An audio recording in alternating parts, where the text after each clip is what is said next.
Boa noite mais uma vez. Vamos retornar ao Evangelho de Lucas. Nós estamos expondo o Evangelho de Lucas, e aí o ano é novo, mas o Evangelho é velho. Chegamos ao capítulo 11. Se vocês lembram bem, nós escolhemos fazer de uma maneira temática, isso é, colocando os textos que têm um tema comum. Nós iniciamos falando sobre o câmbio do reino. Nessa inversão de valores, nós falamos sobre os recursos e como os discípulos de Jesus ou os cidadãos do reino utilizam os recursos, o que eles anseiam, como eles investem. Depois de um tempo, nós falamos sobre os discípulos em si. Que povo é esse? Quais são os valores? Quais são os desejos? Quais são as esperanças, as recompensas que são reservadas para aqueles que são discípulos de Jesus? E aí, terminando na virada do ano, nós vimos o nosso Senhor Jesus Cristo, em Lucas capítulo 4, enfrentando o diabo na tentação no deserto e vencendo todas as tentações. Ali deu ensejo para o início de uma nova temática, que são os inimigos do reino. E eu lembro muito bem, ainda era início do meu ministério lá no Edson Queiroz, era um dia de semana de tarde que eu recebi um convite um tanto quanto diferente. Bateram na porta e disseram: pastor, o senhor está aí? Estou. É porque tem um homem atormentado pelo espírito imundo lá em casa, e a gente precisa que alguém vá lá para expulsar o demônio.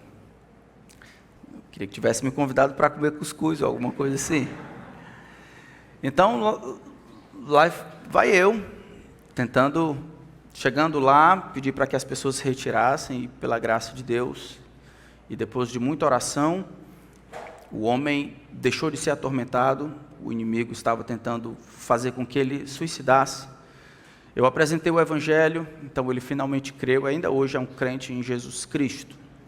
Aquela situação, aquele evento me ajudou bastante a compreender a guerra espiritual que existe entre dois reinos, não iguais, mas dois reinos lutando pelo coração dos homens, lutando pelo final da história, lutando para fazerem a sua vontade. Vencerá aquele que é mais forte. Nós sabemos quem é o mais forte.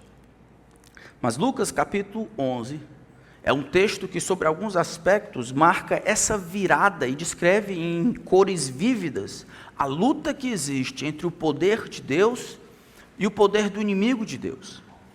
Como Jesus descreve a salvação aqui em termos de vitória depois da guerra. E eu acredito então que nós vamos ser beneficiados aprendendo sobre os inimigos do reino e como o reino de Deus chegando na pessoa e no poder de Jesus Cristo pode ser percebido na nossa própria vida. Então, Lucas capítulo 11, a partir do verso 14, do verso 14 até o verso 23. O texto vai até um pouco mais na frente, mas a gente não vai ter tempo de olhar todo. Lucas capítulo 11, verso 14 até o verso 23, diz assim a palavra do Santo Deus. Certo dia, Jesus estava expulsando um demônio que era mudo. E aconteceu que, ao sair o demônio, o mudo passou a falar. E as multidões se admiravam, mas alguns deles diziam: ele expulsa os demônios pelo poder de Beelzebul, o maioral dos demônios. E outros, tentando-o, pediam dele um sinal vindo do céu. Mas Jesus, sabendo o que passava pela mente deles, disse-lhes: todo reino dividido contra si mesmo ficará deserto, e casa sobre casa cairá. Se também Satanás estiver dividido contra si mesmo, como o seu reino subsistirá? Isto porque vocês dizem que eu expulso os demônios por Beelzebul. E se eu expulso os demônios por Beelzebul, por quem expulsam os filhos de vocês?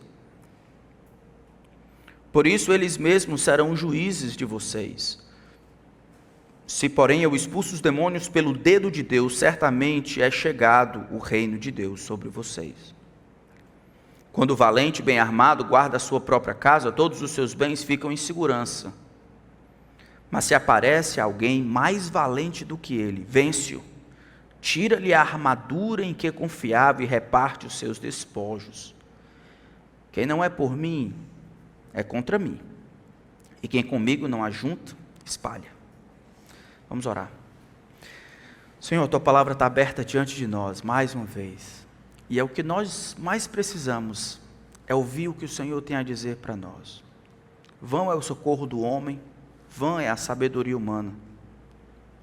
Eu peço então que a tua palavra seja a regra sobre a qual o nosso pensamento caminha. Que o inimigo não alcance vantagem sobre nós, roubando a palavra que vem aos nossos ouvidos, impedindo que ela desça ao coração e frutifique. Eu peço a ti, Espírito, que sejas o nosso professor, aquele que nos instrui, que conduz essas informações ao mais íntimo do nosso coração e produz vida. Que tu sejas o nosso professor. Nós dependemos e confiamos em ti, que ao final desse tempo, o Senhor receba a glória que merece. É o que nós pedimos, no nome de Cristo. Amém. Esse texto, dependendo de como se olha, é um texto central. É central porque, desde o capítulo 9, Jesus já começa a sua viagem até Jerusalém. Se você olhar um pouco mais atrás, no capítulo 9, versículo 51, Jesus já começa a sua viagem para Jerusalém, chegou o tempo. Então aqui a gente está vendo poucos meses antes de Jesus ter que enfrentar a cruz. Jesus já tem enfrentado os fariseus e os líderes religiosos de diversas maneiras. Jesus já tem provado por A mais B que ele era de fato aquele que deveria vir ao mundo. Desde o tempo da anunciação do anjo para Isabel, falando de João Batista sendo o precursor do Messias, até o nascimento virginal, genealogia, o primeiro sinal, a tentação no deserto, todas essas coisas têm corroborado para afirmar que Jesus, ele é de fato Filho de Deus, é aquele que deveria vir ao mundo e reverter a maldição. Jesus é tudo o que afirmou ser, ele é o cumprimento das profecias colocadas lá no passado, de Gênesis capítulo 3, que um dia viria o descendente da mulher que reverteria todas as coisas, que faria paz entre Deus e os homens, que traria restauração. Mas para que isso acontecesse, Jesus precisa remover o poder que estava lá trabalhando. Um reino não é colocado sem a remoção de outro. Vocês lembram Gênesis capítulo 3, versículo 15, quando o Senhor Deus está dizendo a primeira promessa lá de que viria o Messias, ele diz: e porém inimizade entre ti e a mulher, falando para a serpente, entre a tua descendência e o teu descendente. Normalmente nós concentramos nossa atenção no descendente de a mulher que iria ferir a cabeça da serpente. Mas nós ignoramos que o próprio Deus fala de uma descendência da serpente, uma descendência maligna, organizada, que construiria um reino parasita, que em guerra e confronto com o descendente, ele iria de alguma forma beliscar o calcanhar, ferir o calcanhar. Aquela ideia ali não é uma ideia de que ele vai fazer alguma coisa aqui e aí ele vai fazer outra coisa. Ele vai ferir o calcanhar e você vai ser esmagado a cabeça. A ideia ali é uma ideia de confronto, ilustrada numa luta entre um homem e uma serpente, onde ele tenta pisar a serpente enquanto a serpente vem contra ele. Nessa luta a serpente morre, mas o descendente é ferido. A descendência da serpente, isso é, os seus demônios, eles ainda trabalhariam até que finalmente fossem vencidos na cruz, como nós vamos ver isso mais na frente, no livro de Colossenses. Aqui então não é incomum ver, mais uma vez, Jesus está exorcizando ou expulsando um demônio. Talvez você pode perguntar, mas pastor, a gente não vê tanto demônio assim não, faz um tempão que eu vou para a igreja e não tenho visto nenhum demônio por lá. E a gente entende isso. Mas não é pela ausência, não é a ausência que prova que eles não existam. Na verdade, a maneira como eles têm trabalhado são as mais variadas possíveis. Mas a atividade dele em prejudicar e ter deleite em causar dor e aflição, remover a palavra de Deus, continua persistindo até que finalmente ele seja lançado no lago que arde com fogo e enxofre no final. as manifestações demoníacas na época do ministério de Jesus, era claro, o reino de Deus estava chegando, o rei, o criador de toda a terra, estava lá pisando naquela terra. Enquanto ele destrona os demônios, enquanto ele prega o evangelho e salva os pecadores, a salvação não é descrita somente como redenção, como purificação, como justificação, como uma limpeza que se faz na alma. A salvação aqui é vista como um homem mais forte que o próprio diabo, um duelo entre dois governos, dois reis, o rei deste mundo e o rei dos reis, vindo, e numa luta a salvação é feita como despojo de uma vitória pela alma, pela eternidade dos homens. O reino e o seu rei estavam presentes. E os inimigos, a gente vai ver pelo menos umas 5 vezes, que ao confrontar-se com Jesus, os demônios dizem: Filho de Deus, o que temos nós contigo? Eu peço que não me atormentes, eu peço que não me condenes, eu peço que não me julgue. Eles sabem que existe um momento, eles sabem que estão reservados para o juízo do grande dia, eles sabem que o relógio está contando. Quando Jesus se apresenta, eles não têm a compreensão inteira. Quando Jesus se apresenta, eles ligam logo, é o momento do julgamento, é o momento de sermos lançados no lago que arde com fogo e enxofre. Jesus então descreve a vinda dele e o seu trabalho e duelo com os demônios em termos cósmicos. O texto então de Lucas capítulo 11 vai dizer aquele momento em que as pessoas olham tudo o que está acontecendo e preferem dar valor e crédito a exatamente o oposto. Nosso texto começa como começaria qualquer outro, certo dia, um dia incomum na vida de Jesus. O que você vai fazer hoje, Jesus? Eu vou curar uns doentes, ressuscitar uns mortos e expelir uns demônios.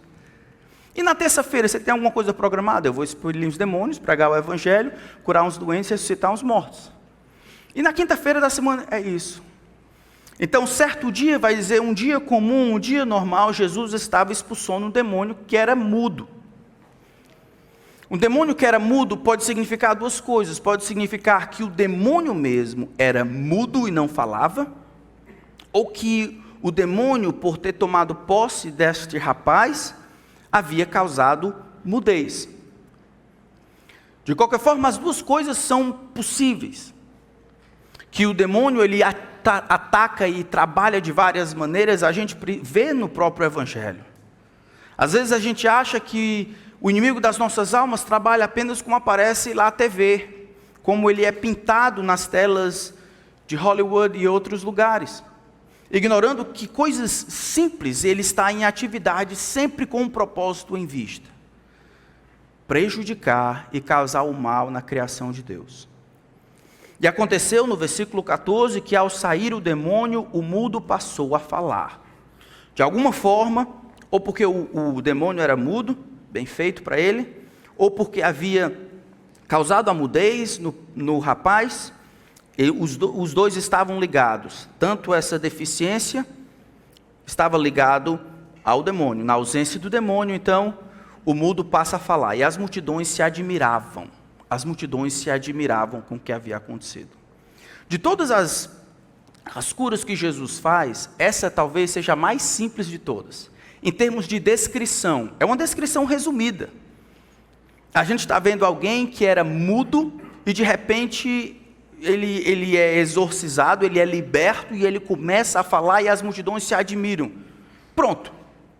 Lucas resolve não colocar em detalhes tudo o que estava acontecendo, porque o objetivo dele em relatar isso aqui não é explicar o milagre em si, mas a reação que o milagre causou.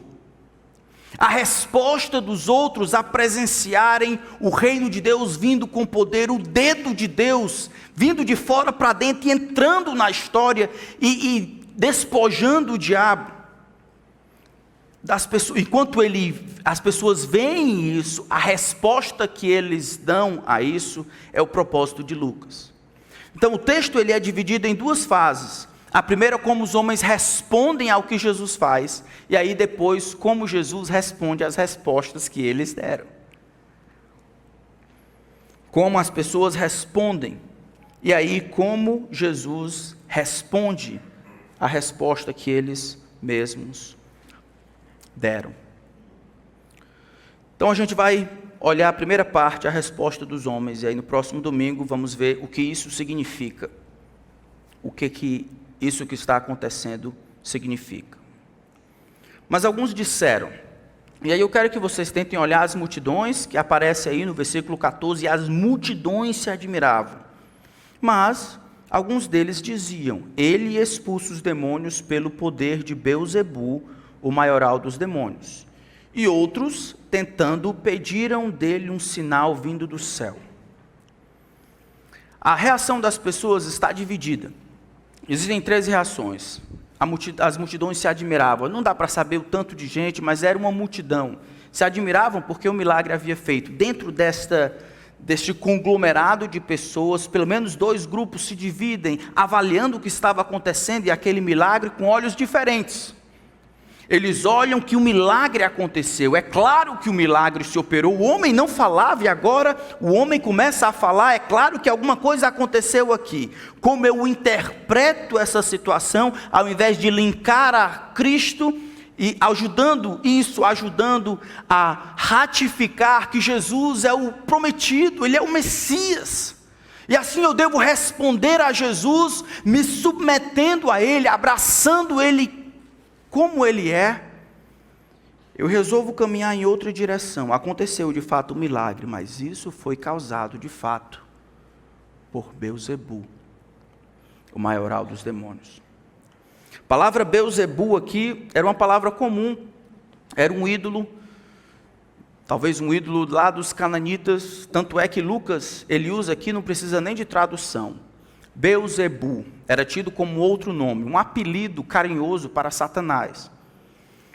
Então, por isso que aqui ele não precisa tanto explicar. Era um nome comum na época em que Jesus exerceu o seu ministério, Deus das moscas. Falando em relação à putrefação, ao estado de morte em que os rituais relacionados a Beelzebu estavam ligados. Então, Beelzebu era o maioral dos demônios ou um servo muito de alta confiança dele. Eles olham então para Jesus e dizem, Jesus está realizando isso por meio do poder de Beelzebu. Eu preciso fazer uma nota aqui. Uma situação como essa aconteceu em outros evangelhos. Lembram disso? Em Marcos capítulo 3, assim como em Mateus capítulo 12, um relato parecido com esse acontece.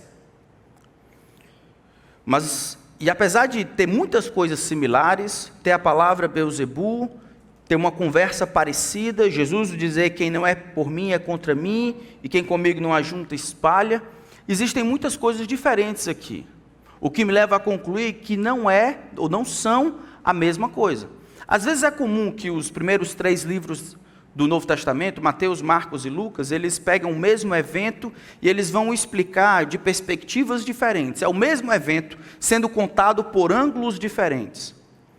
Aqui eu acho que não é, eu vou dizer por quê.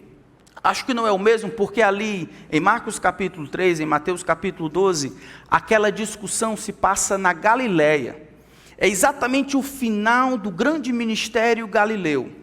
Jesus já tem feito tantas coisas, tantos milagres, e agora os fariseus já estão preocupados em como vão matar Jesus. Eles querem dar um fim em Jesus. E parece que uma das coisas que eles querem fazer para dar fim em Jesus é destruir a sua reputação. Esse negócio aí é esquisito, ó. Acho que isso aí deve ser o cão atrás dele. Não, com certeza isso aí é o cão. Isso aí ele está fazendo é pelo maioral dos demônios. Isso começa na Galileia. Aqui, em Lucas capítulo 11, Jesus está no sul da Judéia. Jesus está no sul, em outro lugar. Lá em Mateus capítulo 12 e Marcos capítulo 3, fala-se sobre a blasfêmia do Espírito Santo. Lá o assunto é parecido, mas também é diferente. Aqui não tem nada sobre blasfêmia do Espírito Santo. Aqui acontece um milagre. Lá o homem é cego e mudo, aqui ele é apenas mudo. Acontece o milagre no sul da Judéia e as pessoas vão ter um tratamento similar com o que aconteceu lá. Como é isso? Como é que uma coisa pode acontecer em outro lugar, mas ter uma reação tão parecida? Irmãos, eu acho que os fariseus, os líderes religiosos, como parte de um programa de destruir, denegrir, desacreditar a pessoa de Jesus Cristo, eles começaram essa campanha. A campanha é: Jesus é Beelzebul, Jesus é Beelzebul. E aí de cima para baixo, começando lá na Galiléia, eles começaram a promover essa campanha a respeito da identidade de Jesus e o poder pelo qual Jesus fazia os milagres que fazia. Vocês lembram em João capítulo 7 e também capítulo 8, que eles diziam: olha, não é certo nós afirmarmos que você é samaritano e tem demônio. Os fariseus sabem, aqui a gente está a poucos meses da cruz, Jesus tem ganho uma grande popularidade, as pessoas diminuem. Jesus, todas as vezes que está em confronto com os líderes religiosos, ele faz os líderes religiosos passarem vergonha. Agora os fariseus já estão querendo matar Jesus, eles estão querendo silenciar Jesus, e uma das formas é desacreditar Jesus. Começando na Galiléia, então, eles promovem essa ideia de linkar Jesus com Beelzebul, e agora a gente está vendo aqui no final, mais perto já da cruz, em um outro lugar no sul, lá de Israel, lá na Judéia, as pessoas repetindo as mesmas coisas. E elas repetem de maneira tão igual, que o que parece é que eles estavam simplesmente repetindo as coisas. Já viram? Às vezes a gente fala algumas coisas de Jesus, ou aqueles clichês, de alguns ateus que se passam por espertos. Não, com certeza Deus não existe. Por quê? Porque será que Deus é todo poderoso que pode criar uma pedra que não possa Ele mesmo carregar? Já ouviram essa? Os clichês relacionados à lógica e outras coisas assim. Pessoas que não refletem, não pensam, não vão a fundo, mas repetem uma mesma coisa porque é inteligente, ou porque é uma explicação, ou porque eles encontraram naquilo algo que os satisfaz.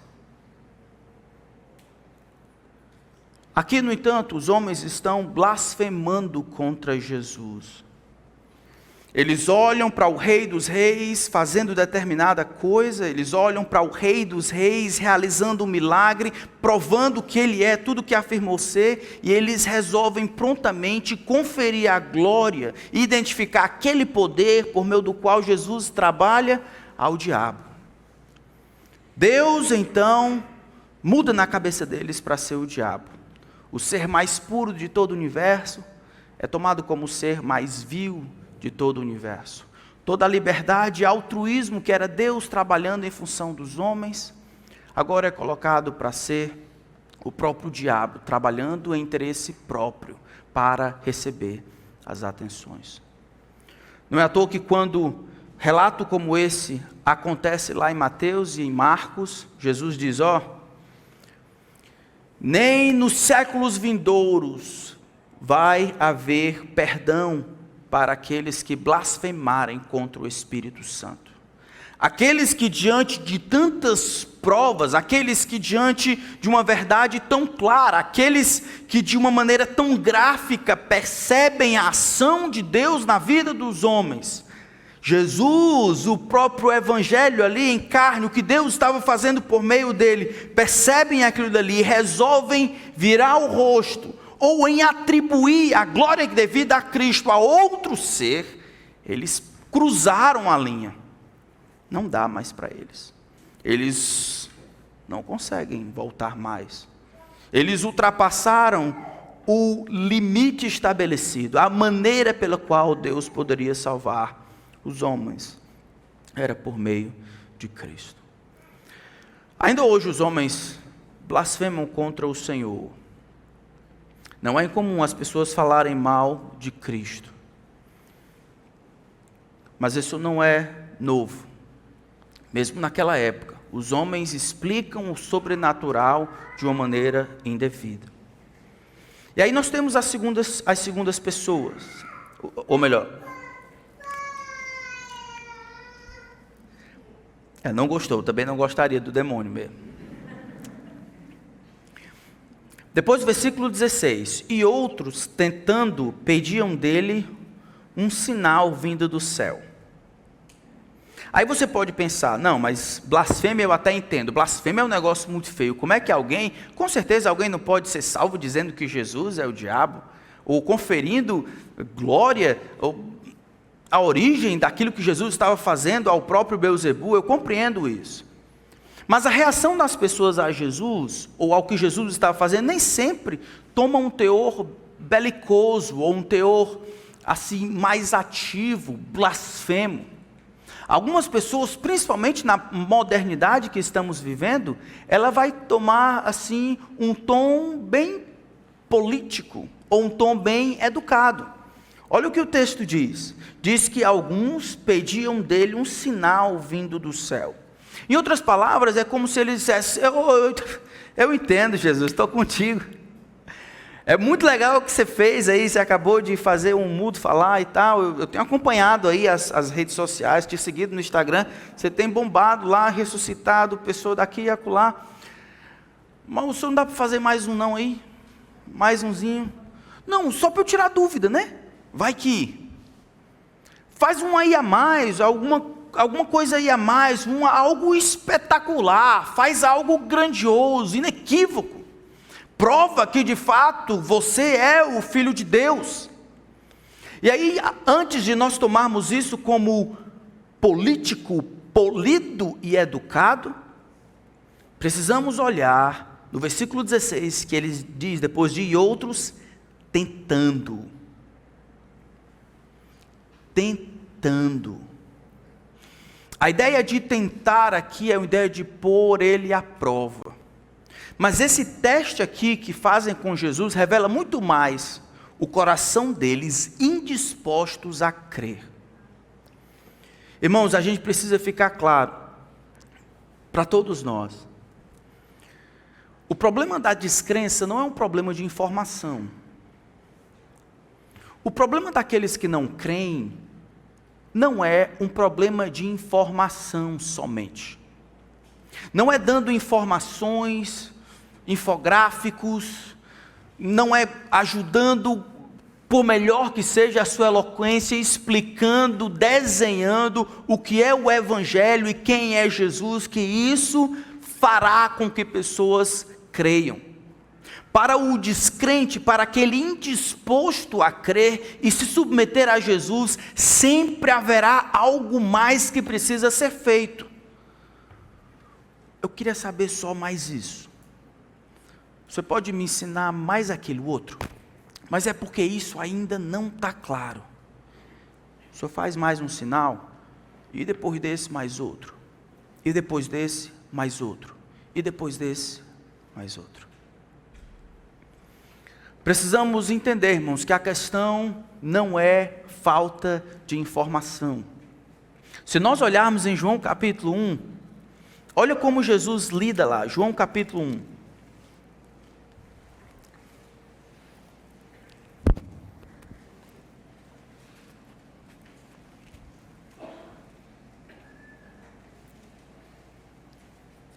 Desculpa, João capítulo 2. Em João capítulo 2, Jesus, ele realiza o seu primeiro milagre, ele transforma água em vinho. Aí olha só o versículo 23 do capítulo 2 de João. Estando ele em Jerusalém durante a festa da Páscoa, muitos creram no seu nome, quando viram os sinais que ele fazia. Aleluia, né? Muito legal. Mas o próprio Jesus não confiava neles, porque conhecia a todos, e não precisava que alguém lhe desse testemunho a respeito das pessoas, porque ele mesmo sabia o que era a natureza humana. Aqui a gente vê um exemplo claro das pessoas que são guiadas não por fé interna, não pela pessoa de Jesus, não foram transformadas, mas foram de alguma forma, elas sucumbiram ao peso das informações, elas sucumbiram aos sinais.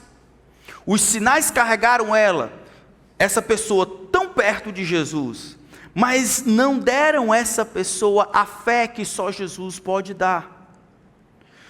Jesus, ele sabe que as pessoas que são empurradas somente por sinais, elas se perdem por ali.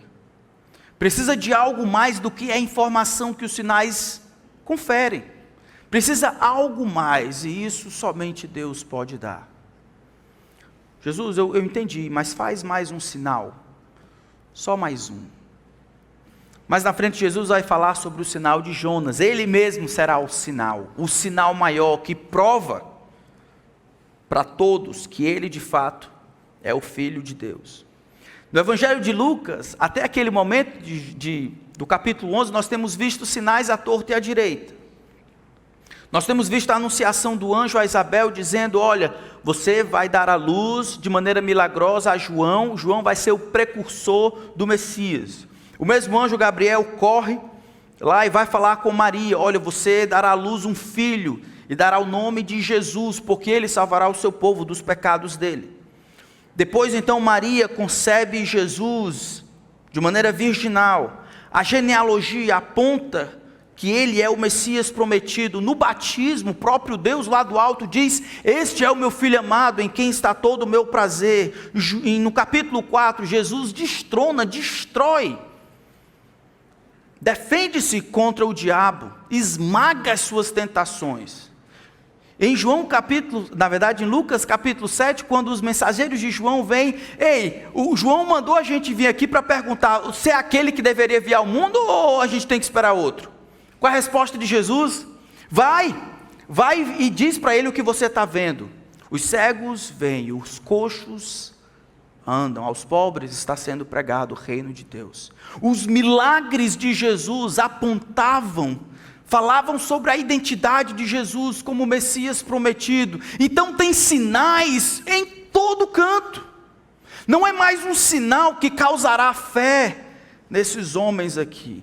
Mas assim como naquela hora, na pós-modernidade hoje, as pessoas estão ávidos por conhecimento, ávidos por sinais, ávidos por outras coisas que possam provar que Jesus é o que afirmou ser. Quando na verdade eles escondem aquele mau desejo. Eles não querem crer em Jesus e ponto final. Eles querem um sinal a mais. Mas o sinal não será dado a não ser aquele de Jonas. Tudo que os homens puderem fazer para adiar o momento de decisão, eles farão. Não é não? Não é porque vai chegar a hora. Vai chegar a hora. Eu lembro de uma irmã contando que esse negócio de não tomar decisão e encontrar desculpas para não, isso pode ser lançado para os outros em várias direções. Essa irmã do interior do Ceará, ela contava para mim que naquela época, há 40 anos atrás, os crentes eram chamados de bode. Então o marido dela era um bode, ela era uma cabra. Isso é verdade. Então ela está passando na frente da igreja, e aí uma mãe, beata, empurra as crianças, para as crianças começarem a falar bé, bé, jogar pedra nela, na cabra. Então ela está passando, e aí ela tem uma conversa com a mãe, que estava empurrando as crianças para fazer isso, e ela acaba dizendo: olha, perde a cabeça e diz: queima ela, Jesus. E aí, um pouco mais na frente, o padre estava vindo, e aí o padre fica lá com a mulher e diz: você como é que pode? Como é que você diz isso para essa senhora, negócio de queimar ela? Ela se virou e disse: queima ele também, Jesus. Os filhos dessa mulher que recebeu o queima justificam a não conversão exatamente por isso, porque aquela crente, 40 anos atrás, falou para minha avó: queima ela, Jesus. Como é que ela diz isso? É por isso que eu não creio. Não, eu não creio porque ainda não chegou a minha vez. Ah, mas eu não creio porque a minha avó, minha tia, meu pai, minha mãe. Agora, ela dizia isso porque era o que as pessoas estavam dizendo. Lembra, elas eram sustentadas por uma tradição católica, e essas tradições, elas são prédios, são construções gigantescas de desculpas e justificativas para não crer. Jesus conclui essa parte aqui, em João capítulo 11, dizendo no versículo 23, olha lá, ele diz assim, quem não é por mim, é contra mim, e quem comigo não se ajunta, espalha. Tenta entender, Jesus ele está perto da sua cruz, ele caminha para a cruz, é um momento de decisão. Jesus não acredita que existe em qualquer momento da vida humana um momento de neutralidade, em que eu posso ficar em cima do muro, ser simplesmente legal, amigável, polido em relação às coisas de Deus. Jesus diz, eu estou indo para Jerusalém, enquanto eu curo aqui, a reação de vocês explica onde vocês estão. Vocês que dizem que eu faço isso aqui pelo poder de Beelzebul, e vocês que ficam pedindo um sinal, e um sinal, e um sinal, é assim simples, não está comigo, está contra mim, comigo não ajunta, espalha, acabou-se. Essa politicagem evangélica moderna, que a pós-modernidade trouxe, ou modernidade tardia, dessa dúvida e suspeita com tudo, de que as verdades absolutas foram rebaixadas e agora a gente só tem aquelas opiniões prevalecentes, isso não funciona com Jesus. O mundo tem se filtrado e dizendo, a porta era estreita, mas agora 2000 anos se passaram. Eu sei que Jesus falou de uma porta e de um caminho estreito. Jesus falou de que a homossexualidade é um comportamento inaceitável, é pecado diante de Deus, mas agora? Mas a gente não pode falar mais disso? A gente descobriu o DNA, chegamos na Lua, descobrimos os elementos do átomo, é claro que nós não podemos nos dobrar a essa coisa arcaica de 2000 anos atrás, de que existe um Deus, Criador dos céus e da terra, e Ele enviou o seu Filho, que partilha a mesma natureza da divindade, e diz como Criador, tendo autoridade para dizer como os homens e mulheres vivem e devem viver, e se não estiverem com Ele, estão contra Ele. Saculejem a mão de Jesus, mas isso não colocará você no céu. Quem não é por mim, é contra mim, e quem comigo não ajunta, espalha. A reação dos homens indica muito mais do que nós estamos acostumados a ver, irmãos. E eu acho que essa pós-modernidade, eu entendo da educação, de ser polido, eu acho que tem afetado a maneira como nós entendemos. Às vezes eu acho. Nós somos muito educados, como deixamos as pessoas pensarem a respeito da sua realidade espiritual, não é não? Pastor, não, pastor, eu estou indo bem. Não, é porque não chegou a hora. E aí do lado de cá eu posso escolher, dizer assim, que hora, rapaz? A tua não decisão é uma decisão. A tua ausência de crença é descrença. Enquanto você não está justificado, está condenado. Se não está com Cristo, está contra Ele. Agora, neste momento, se não está no céu, está no inferno. Mas eu prefiro às vezes dizer assim, não, tá bom. Vai dar certo. Não, quando a hora chegar, fica bem, homem, só. De não saculejarmos os homens e dizer, não, você pode até ficar esperando. Mas enquanto espera, você está no lugar distante de Cristo. João capítulo 3, lembram disso? Versículo 18. João capítulo 3, versículo 18.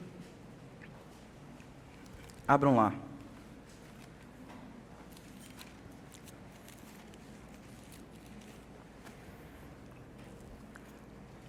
Ele diz assim, quem nele crê, nele é o Filho de Deus, Quem crê em Cristo, não é condenado.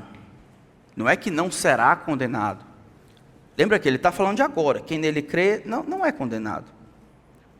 Mas o que não crê, já está condenado. Existe um julgamento que paira sobre a cabeça dos homens, uma condenação que paira sobre a cabeça dos homens, a minha e a sua. Não lá. Lá nós vamos para escutar a sentença que é declarada aqui em vida. Porque não crê no nome do unigênito Filho de Deus, verso 19, ele diz, a condenação é esta. A luz veio ao mundo, mas os homens, eles amaram. Não foi falta de informação, não foi falta de oportunidade, não foi falta de amor, não foi falta de igreja, não foi falta de leitura. Os homens, eles viram a luz e eles decidiram amar mais as trevas do que a luz, e provaram esse ódio contra a luz, praticando as obras que promovem as trevas. Os homens não são inocentes diante de Deus, nem eu, nem você. Quando vivíamos nos nossos pecados distantes de Cristo, o grande Deus não olhou lá de cima e disse: olha, vai dar certo, vai chegar a tua hora. O grande Deus olhou e viu ira, e viu o pecado em nosso coração. O texto de Lucas, quem é por mim, quem não é por mim é contra mim, descreve quase uma situação militar. De novo, é como se houvesse esses dois reis, ou dois reinos, e aí a gente vai ver no próximo domingo, se Deus permitir, versículo 18 em diante, mas que houvesse esses dois reis aqui. E esses reinos, então, eles estão enfileirados para a batalha. Aqueles que não estão com Jesus, do lado de Jesus, promovendo as coisas de Jesus. Irmãos, quem não é com Ele, não é as coisas que a gente deixa de fazer. Jesus aqui descreve uma participação ativa nos negócios do reino que Ele estabelece. Não é a ausência, não é a neutralidade, não é simplesmente vir para a igreja, deixar de fazer determinadas coisas grotescas, pecados sérios, matar, roubar e destruir. Tem nada a ver com isso.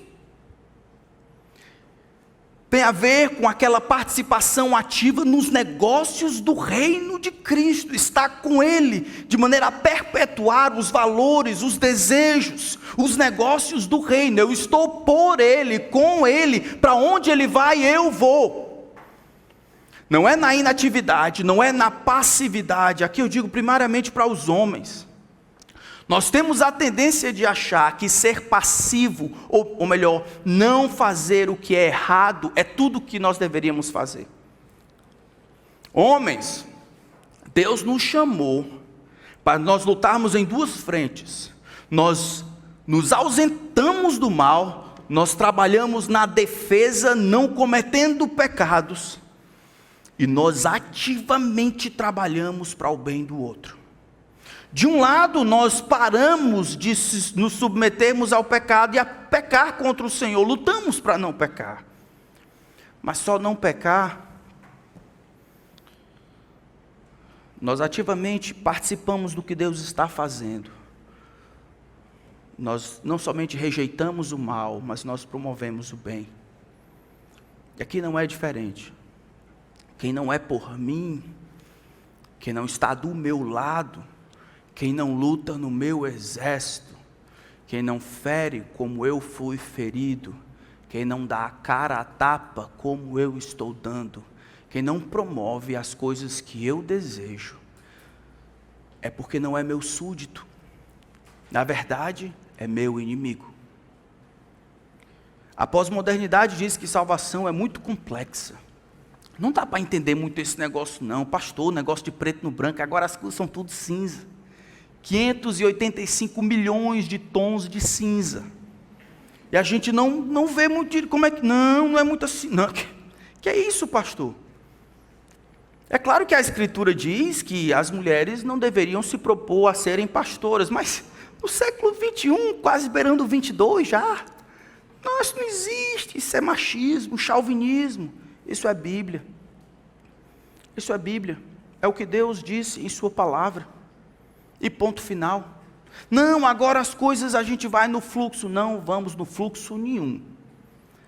Essa aqui é a verdade eterna. Quem não é por mim, é contra mim.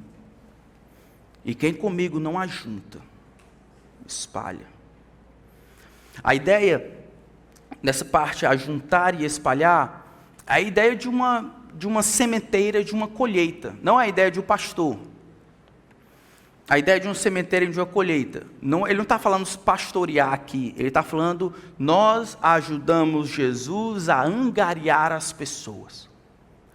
Se nós não estamos trabalhando junto com Jesus para a promoção do reino de Deus, se nós não estamos juntos com Jesus na promoção dos valores, nos submetendo à vontade de Deus, nós estamos contra Ele. Então o que precisa um homem fazer para ir para o inferno? E a resposta é: nada. Viva a sua vida, beije a sua esposa, consiga um bom trabalho, eduque bem os seus filhos, seja o melhor que pode ser, ganhe bastante dinheiro, seja um bom filho, cuide da sua mãe, cuide dos seus tios, divida, dê esmolas, faça todas essas coisas, depois bata no peito e diga: olha o que eu tenho feito, olha como eu sou bom. Isso a parte de Cristo é lixo. Os homens só podem chegar no céu com Cristo. Você, meu amigo, precisa de Cristo. Essa igreja não pode salvar você. Esse pastor muito menos. A sua educação, sua formação, seu dinheiro, sua mãe, seu pai, seu avô, seu sobrinho, sua esposa, seu marido, ninguém pode salvar você.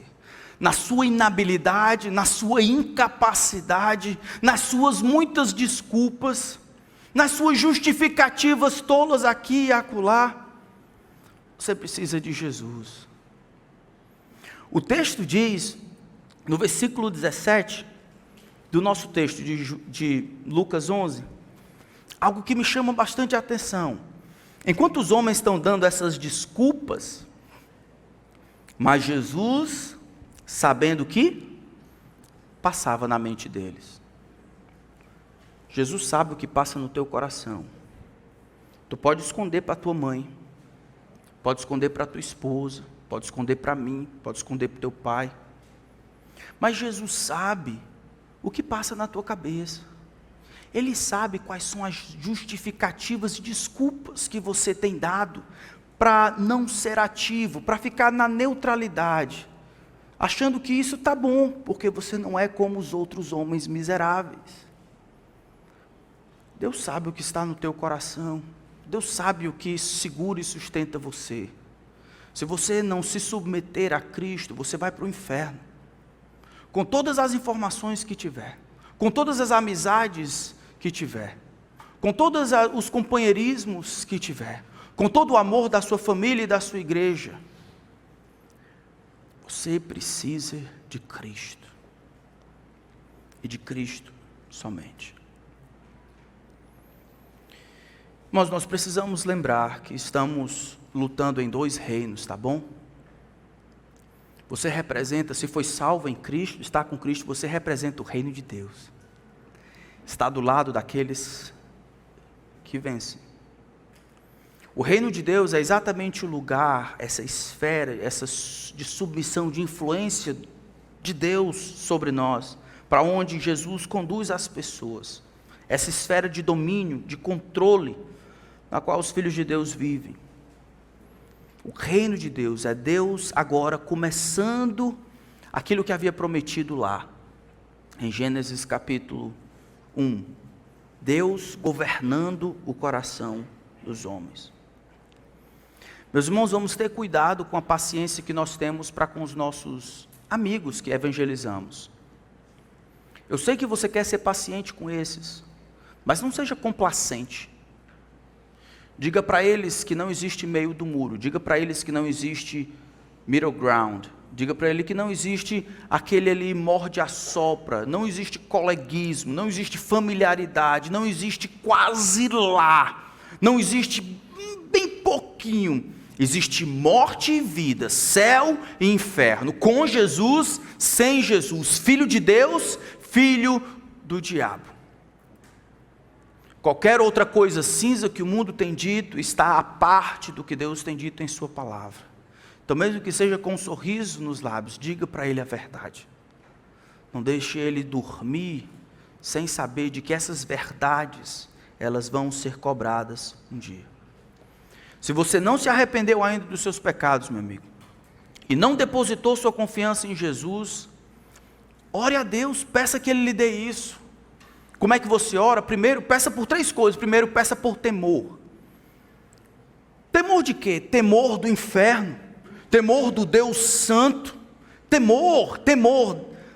Os homens nunca vão desejar o céu se não souberem de onde Deus tirou esses. O Evangelho nunca será uma boa notícia se não soubermos da má notícia. Peça que Deus enche o seu coração de temor. Existe uma ira que está esperando por todos aqueles que pecam. Você e eu. Depois disso, peça por humildade. Prepare o seu coração, depois desse temor da verdade, da justiça de Deus, peça por humildade, se dobre em arrependimento, implorando que Deus tenha misericórdia. Talvez você está aqui e diga assim, não, é porque não chegou a minha hora. Peça para que essa hora seja agora. Não estou aguardando sentir aquele negócio que me puxa. Corra para Jesus e diz, Senhor, não estou sentindo nada, me salva. Clame para que o Senhor tenha misericórdia de você, porque se amanhã as coisas não forem como hoje, você acordar nesse quase, não tem retorno, não tem volta. Quase é nada. E por último, peça para que Deus lhe dê fé, que você confie nos fatos do Evangelho, nas informações, sim, de que Deus em Cristo salva o pecador. Se você, meu irmão e minha irmã, tem caminhado com Cristo, você tem que ficar do lado dele mesmo, não tem? Assim, se houver uma partilha e os exércitos estão se formando, Jesus vai conseguir reconhecer que você é por ele, não contra ele. De que você é por ele, não que você sente, mas que você é por ele. Meus irmãos, não ignorem, nós estamos em guerra. E em todas as áreas da nossa vida, em todas as lutas que nós constantemente enfrentamos, nós temos como súditos e soldados de Jesus de representar os valores do reino do nosso Cristo. Não é à toa que em Efésios capítulo 3, é descrito a igreja como um testemunho, como impactando, como tendo desdobramentos, não somente no mundo que se vê, mas no mundo celestial. Não é à toa que nós vemos realidades sobrenaturais, observando o que se passa entre os filhos dos homens, como nós, como igreja do Planalto, lutamos para avançar o reino do nosso Cristo. Não existem lerdos no reino de Deus. Não existem apáticos, não existem zumbis, existem soldados. Porque aqueles que não são por ele, são contra ele. Que com ele não ajunta, espalha. Vamos orar.